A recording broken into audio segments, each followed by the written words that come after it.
Fala galera, dando continuidade às nossas aulas de história antiga, né? Vamos sair do Império Romano, vamos adiantar um pouco mais na linha do tempo, né?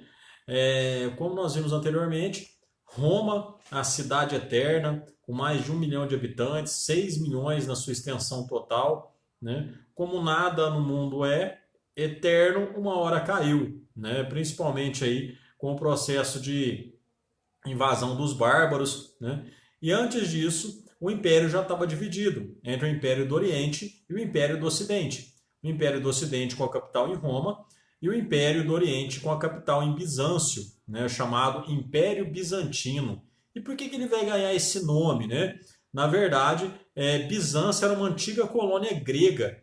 Tá? E ali a cidade de Bizâncio depois vai acabar sendo rebatizada pelo Constantino, né, dando o nome a ela de Constantinopla. Mas o império, né, que vai se organizar naquela localidade, vai levar esse nome ainda da antiga colônia grega, constituindo o que nós vamos chamar de Império Bizantino. Né?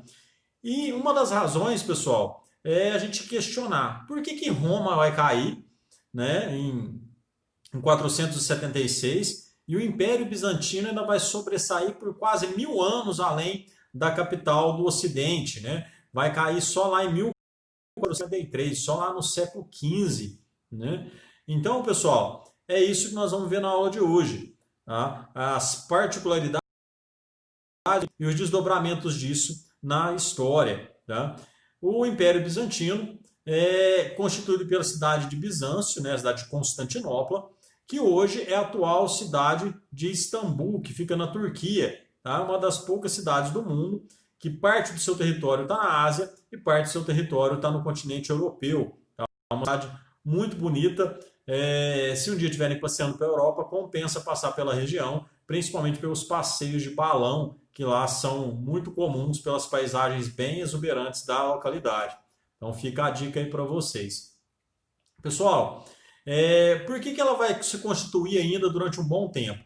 Para começar, Constantinopla vai ser uma cidade praticamente cercada, né? Uma cidade que durante muito tempo vai ser um entreposto comercial também, então economicamente vai ser muito forte. O comércio vai acabar levando mercadorias para toda a Europa ali, vai ser um entreposto comercial realmente muito significativo naquele período. E é justamente dentro dessa questão que ela vai se fortalecer economicamente, vai ter um exército sólido e as suas muralhas vão fazer com que os bárbaros se mantivessem longe durante um bom período, a ponto dela se constituir como um império também no mundo oriental. Tá? Então, havia também por parte dos governantes do Império Bizantino o desejo de reunificar o império. Né? Inclusive o Justiniano, que é um dos principais imperadores do Império Bizantino, que vai governar de 527 a 565, ele tinha essa ideia, tanto é que ele vai anexar vários territórios que antes pertenciam aos bárbaros, né? Com aquela dinâmica de um Estado, uma lei e uma igreja. Né? Ele vai enfrentar, em meio a tudo isso, a revolta de Nica, que acontece em 532. Afinal de contas, parte da população vai protestar contra o governo de acordo contra as cargas tributárias pesadíssimas que eram colocadas sobre os ombros do povo, tá? Justamente para financiar essas campanhas militares. E aí nós vamos ver que o Justiniano não era muito de levar desaforo para casa e vai promover uma violenta repressão, né, com um saldo de mais de 30 mil mortos aí. Né? Construir a Catedral de Santa Sofia. Tá? Essa catedral já foi um templo cristão, né? Já foi uma mesquita e hoje, se não me falha a memória, é um museu. Né? Então é uma belíssima construção, tá? Datada desse período, que vale a pena também ser analisada e ser estudada o seu legado cultural que traz consigo na sua história. Tá? O Império Bizantino, então, vai construir aí o imperador vai construir várias fortificações em torno das fronteiras, né? Vai construir estradas, pontes e várias obras públicas para dar justamente respaldo para a população mais carente. Né? Dentro da política, vai ser despótica e teocrática, ou seja, o governante, o imperador, ele vai governar sozinho, ele vai ser a lei, vai ser absoluto, né? Com uma base cristã bem forte. Ou seja, o rei vai ter também o representante direto de Deus na terra. Tá? Então, a religião, o cristianismo que vai se desenrolar na cidade de Constantinopla, é um cristianismo que vai sofrer muitas influências da cultura asiática, principalmente do islamismo também. Tá?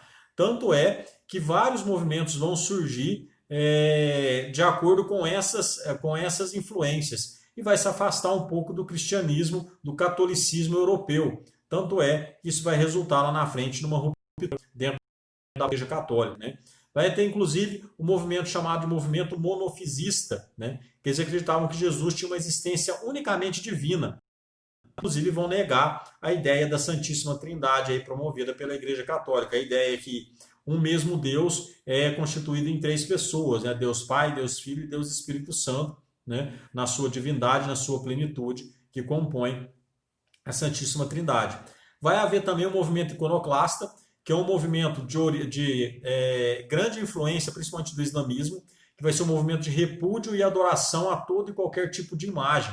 Afinal de contas, dentro do islamismo, não era permitido retratar Alá ou a figura do próprio profeta, tá?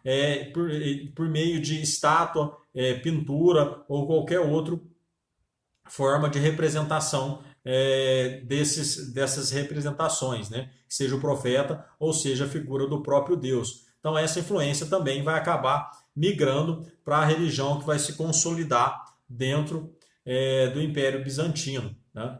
Então essa divisão do Império vai acabar resultando também na divisão da Igreja. Né? Então a sede da Igreja Ocidental vai ser Roma, enquanto a outra sede, chamada Patriarcado, vai ser em Constantinopla. Com o passar do tempo, várias diferenças vão levar ao distanciamento do Papa que administrava Roma, tá, com os patriarcas que administravam Constantinopla. Além de questões políticas, questões doutrinárias também vão acabar levando a um distanciamento dessa fé. Né? E justamente esse distanciamento, essa ruptura da parte oriental com a parte ocidental, que vai levar a uma separação, uma ruptura, que isso vai ficar conhecido na história como cisma do Oriente.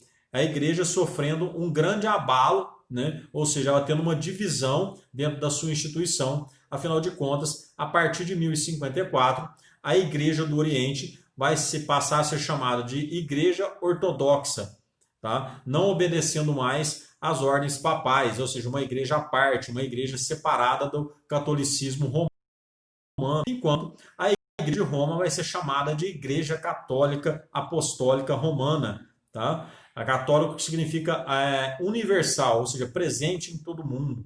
Né? Então, a Igreja Católica vai ficar com a sede em Roma e a Igreja Ortodoxa Grega vai ficar com a sede em Constantinopla. Né? E aí algumas particularidades. Né? Os ortodoxos mesmo não estão sujeitos à autoridade do Papa. A figura maior é a figura do patriarca. É ele quem organiza toda a vida eclesial, toda a estrutura eclesiástica dentro da igreja.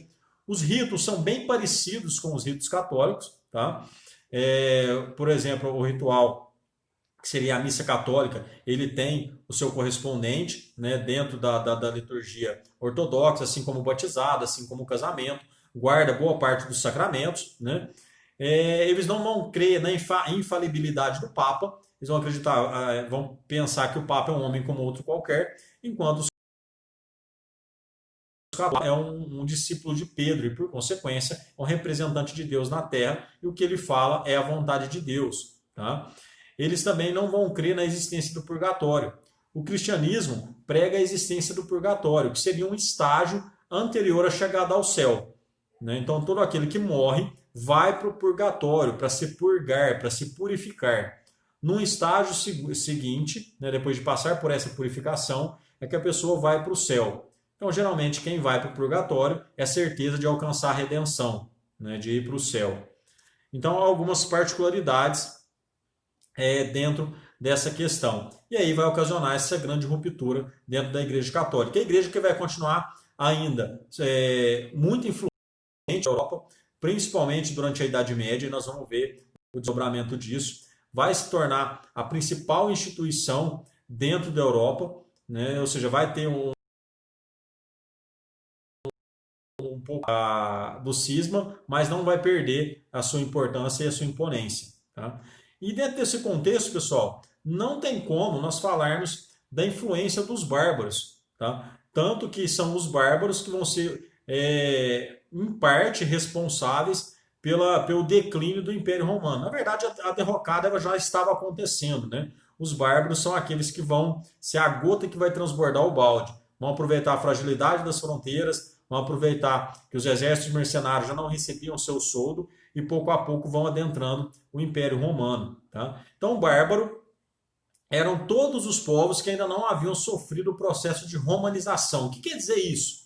Ou seja, não bebiam, né? Não desfrutavam, não partilhavam dos mesmos costumes, valores e crenças dos romanos. E, por consequência, também não falavam o latim, que era a língua oficial de Roma. Tá? É interessante, ainda desses povos bárbaros, tidos como bárbaros pelos romanos, e a mistura do dialeto, da língua que eles falavam com o latim, é que vão surgir inúmeras línguas que são faladas hoje, chamadas línguas latinas, né? Como é a nossa própria língua, né? A língua portuguesa, o espanhol, o italiano, o francês, são todas denominadas línguas latinas. E aí esses povos são vários, tá? Aí alguns que eu elenquei para vocês, como os godos, os vândalos, os burgúndios, os alamanos, lombardos, anglos, saxões, visigodos, ostrogodos, francos, suevos, os hunos, né? Que vão ajudar a fragmentar esse território da Europa. Hoje, se a gente observar, o continente europeu tem aproximadamente 10 milhões de quilômetros quadrados de extensão. O Brasil sozinho tem quase 9, ou pouco mais de 9, né, e constitui uma só nação. Então, observa, na Europa existem, se eu não me engano, de 30 a 40 países ou mais. Ou seja, houve uma fragmentação muito grande de todo o território. Isso graças a essa influência dos povos bárbaros que foram segmentando, foram dividindo a Europa durante esse período em inúmeros países que vão resultar nessa Europa recortada dos dias atuais. Então isso vai representar a transição para aquilo que a gente vai chamar de feudalismo. Né? Então, ou seja, a crise do escravismo, né? Aqueles escravos libertos vão acabar se tornando colonos, vão arrendar parte da terra, né? E aí nós vamos fincar as bases daquilo que nós vamos chamar de sociedade feudal, principalmente a questão das vilas, né? Que eram propriedades autossuficientes, né? Devido à insegurança, e vão se organizar em torno dessas vilas. Né? Muitas vezes vai haver uma troca de proteção entre a população que entregava as suas terras para um senhor, né? Isso é chamado de patrocínio, e quando recebiam a terra de volta era chamado de precário. Ou seja, davam a posse do pouco que tinha em troca de proteção. Havia também, dentro da sociedade romana, a figura dos clientes e dos patrícios. Lembram? Patrício era a classe mais influente, que gozava de todo o prestígio social e econômico, tinha todos os status políticos. Clientes eram homens livres que prestavam serviço e tinham obediência para com os patrícios. Tá? Então essa troca de favores também é que vai resultar na sociedade feudal, que nós vamos entender a partir desse contexto. Assim como comitatos.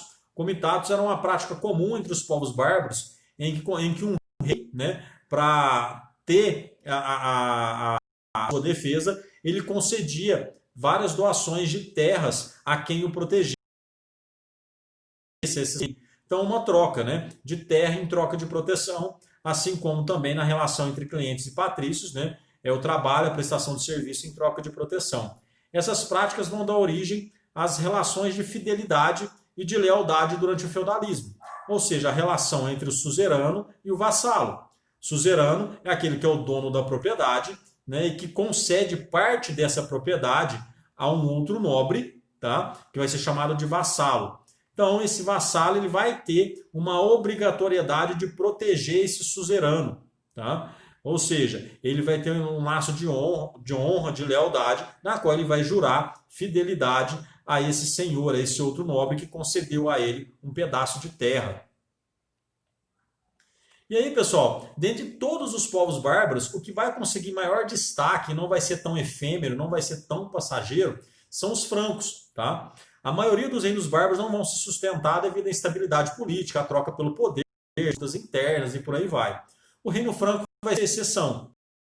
Vão habitar ali a região da Gália até a região da Germânia, ali Germânia conhecida hoje como a região da Alemanha. Tá? do Franco que vai começar a dar unidade a esse povo é o Clóvis. O Clóvis é que vai dar origem ao que a gente vai chamar de dinastia merovingia. Afinal de contas, o Meroveu era um descendente direto do Clóvis. Tá? Então, em homenagem ao Meroveu, a essa dinastia, ou seja, esses reis que vão governar, que são dessa mesma linhagem, vão ser chamados de reis da dinastia merovingia. E o Clóvis aí faz uma sacada interessante. Ele se converte ao cristianismo, já vendo a Igreja Católica como uma instituição crescente e poderosa, tá? Justamente para ampliar sua influência e tecer várias alianças com que outros povos e que até mesmo parte do seu povo convertesse ao cristianismo. Então, para a igreja vai simbolizar, né, uma extensão do seu poder espiritual, se ramificando para um poder temporal, para um poder político, nessas alianças que ele vai se consolidar com esses governantes. Tá? E aí, pessoal, o Clóvis vai incentivar esse processo de conversão, embora fosse uma conversão muito mais movida por interesses do que necessariamente busca pelo céu ou uma busca pelo catolicismo. Tá? E aí vai haver um enfraquecimento da dinastia merovingia, que era composta pelos chamados reis fantasmas ou reis indolentes, que a maioria desses reis pouco faziam, né? Eles deixavam toda a administração dos seus reinos na mão dos chamados prefeitos do palácio, que eram administradores provinciais, que faziam todo o trabalho pesado e esses reis pouco apareciam. E aos poucos eles foram perdendo importância, ao ponto que em 732, um prefeito do palácio chamado Carlos Martel vai ter um destaque muito grande porque ele vai frear o avanço dos árabes que haviam invadido a Europa, tá, na chamada Batalha de Poitiers. Justamente, que vai fazer que inclusive o seu filho, chamado Pepino o Breve, destituísse o último rei da dinastia merovingia e desse início a um outro período na administração franca, a chamada dinastia carolíngia, a figura, né, do Carlos, que a gente vai ver a partir das próximas aulas. Aliás, a partir dos próximos momentos. Né? O Pepino vai manter aliança com a igreja, não era bobo nem nada, tá? E aí ele vai conseguir um trunfo ainda maior com a igreja. Ele vai livrar Roma de vários ataques dos lombardos, né? Vai doar várias terras à igreja. Essas terras que vão formar o que nós vamos chamar de 1870, essas terras vão ser de posse da igreja. Depois de 1870 vai acontecer o processo de reunificação, aliás, de unificação da Itália, e aí essas terras vão ser tomadas da Igreja Católica, mas a gente vai ver isso no momento oportuno. 768, sobe ao trono o Carlos Magno, que é o maior expoente dos reis francos, né? Ou seja, aquele que vai consolidar de fato os francos como um império. E é justamente em homenagem ao Carlos que vai ser dado o nome a essa dinastia, né? A dinastia da Germânia, né? Da Espanha e da Itália, além de difundir o cristianismo aí, evidenciando essa ligação entre o império e a igreja. Tanto é que em 800, né, ele foi coroado imperador do Sacro Império Romano Germânico pelo Papa Leão III. Então esse Sacro Império Romano Germânico era uma grande região que tinha como elemento unificador a crença na Igreja Católica, né? Tanto é sacro, vem de sagrado, né? Romano Germânico, uma região que pegava desde Roma até a região da Germânia, abrigando aí toda essa localidade que vai estar sob a tutela, principalmente aí do Carlos. Como que era a administração carolíngia, né? O império vai ser dividido em várias unidades administrativas, ducados ou condados, né? Onde ali, como eu disse, era concedida a fidelidade desses governantes locais, né? Havia também os enviados do Senhor, que eram responsáveis por toda a fiscalização, né, dessas terras, para levar ao rei o que ele precisava saber, o que estivesse ocorrendo. Né? E é justamente essa divisão cada vez maior do território, como essa questão da própria dos ducados e dos condados, é que vai gerar, né, vai intensificar essas trocas de terra, essas concessões em troca de fidelidade e proteção. Em 814, o Carlos morre, assume o seu filho Luís, o Piedoso. Né? Em 840, o Luís também morre e o conflito pela posse do poder só vai encerrar em 843 com o chamado Tratado de Verdun, né? A divisão do império entre os filhos de Luís, Lotário, Carlos e Luís, né? Então, nós vimos aí um pouco da influência dos povos bárbaros e como eles vão influenciar a vida na Europa. E aí nós vamos ver nas nossas próximas aulas a questão da igreja, o desenvolvimento do cristianismo, né, e como isso vai impactar a vida das pessoas em Roma, né, e não só em Roma, mas em toda a Europa. Nós vamos ver os desdobramentos disso dentro de uma sociedade feudal que vai surgir, que vai se impor como um modo de produção, e aí nós vamos desenrolar, desdobrar isso nas nossas próximas falas. Aguardo vocês no fórum para as dúvidas e tudo o que for necessário. Abraço, pessoal!